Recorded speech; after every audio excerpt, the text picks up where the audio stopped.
বিসমিল্লাহির রহমানির রহিম। আসসালামু আলাইকুম এভরিওয়ান। আশা করি সবাই ভালো আছেন। আলহামদুলিল্লাহ আমিও ভালো আছি। আজকে আমি রান্না করে যাচ্ছি আলু বেগুন দিয়ে ছোটো মাছ, যার জন্য আমি কড়াইতে তেল পেঁয়াজ এখন আমি একটু লাল করে নেব। তাতে আমি একটু পানি দিয়ে দিচ্ছি।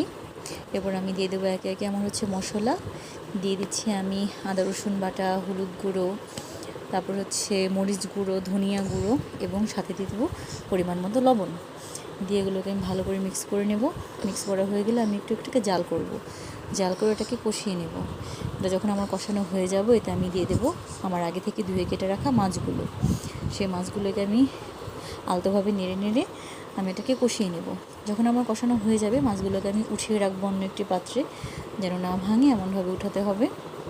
সেই একই মশলার মধ্যে আমি আমার আগে থেকে কেটে রাখা আলুগুলো দিয়ে দেবো। সেই আলুগুলোকে আমি ভালো করে এই মশলায় কষিয়ে নেব। আলুগুলো যখন আমার ভালো করে কষানো হয়ে যাব, আমি বেগুনগুলো দিয়ে দেব।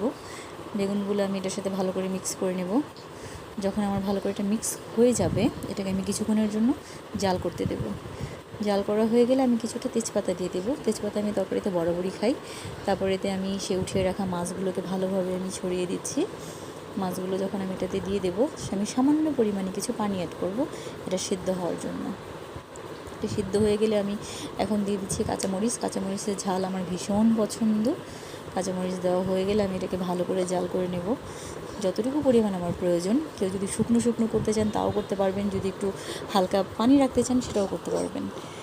আশা করি সবার ভালো লেগেছে। আসসালামু আলাইকুম।